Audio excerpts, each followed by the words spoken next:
Let's make some gajar halwa. Asmiya ফারিনের এই গাজরের হালুয়া recipe দেখে আমার মনে হলো যে একটু বাসা ট্রাই করা যাক। তার জন্য আমি ফার্স্টে গাজরটাকে ভালো মতো ক্লিন করে উপরের ছালটাকে ফেলে দিচ্ছি। উপরের ছালটা ফেলে দেওয়ার পরে আমি গাজরটাকে খুব ভালো মতো গ্রেট করে নিচ্ছি। গ্রেট করতে একটু এখানে সময় লাগে, এছাড়া এই গাজরের হালুয়া বানাতে কোনো কষ্টই হয় না। একদম সহজ একটা রেসিপি, খুব কম সময়ে হালুয়াটা বানিয়ে নেওয়া যায়।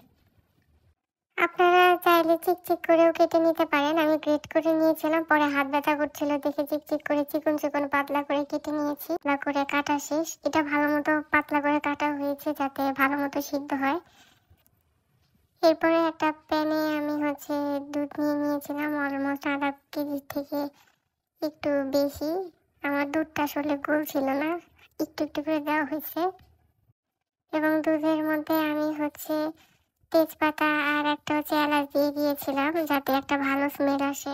তবে আমি একটু ভুল করে ফেলেছি, আমি এলাচ আর তেজপাতা একটু বেশি পরিমাণে দিয়ে দিয়েছি। যখন আপনার দুধটা ভালো মতো গরম হয়ে যাবে তখন আপনি সেখানে পরিমাণ মতো আপনি কেটে রাখা গাজরের কুচিগুলো দিয়ে দিবেন এবং স্প্রেড করে দিবেন ভালো মতো, যাতে গাজরটা খুব সুন্দর করে সিদ্ধ হয়ে যায়। এবং এরপরে আমি সিদ্ধ হওয়ার জন্য কিছুক্ষণ সময় নেব।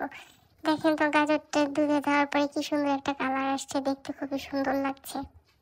এরপর আমি বেশ খানিকটা সময় চেক করে দেখছিলাম, দেখলাম যে আমার গাজরটা ভালো মতো সিদ্ধ হয়নি।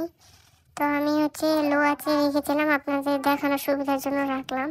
এরপর আমি মাওয়া বানানোর জন্য হালকা কিছুটা দুধ নিয়ে নিলাম আর একটা প্যানে।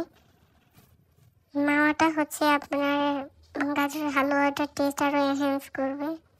এরপর এখানে আমি একটু পরিমাণ মতো ঘি দিয়ে দিলাম মাওয়াতে, যাতে স্মেলটা একটু ভালো হয়। তারপর খুব সুন্দর করে মিক্স করে নিব। এরপর গাজরটা অলমোস্ট আমার সিদ্ধ হয়ে গেছে, দুধটাও অনেকটা টেনে গেছে। এখন এইদিকেও আমার মাওয়াটা দুধ অনেক খানিকটা শুকিয়ে গেছে এবং মোটা হয়ে গেছে।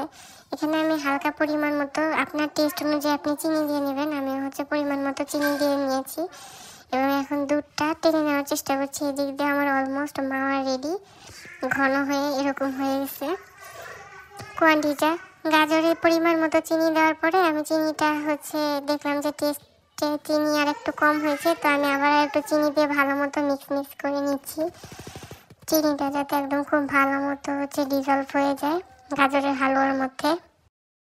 এরপরে আমি যে মাওয়াটা গাজরের হালুয়ার সাথে খানিকটা মিক্স করে দিয়েছি যাতে টেস্টটা এনহ্যান্স হয়। এবং কিছুক্ষণ জাস্ট 5-6 সেকেন্ড মিক্স করতে থাকবো।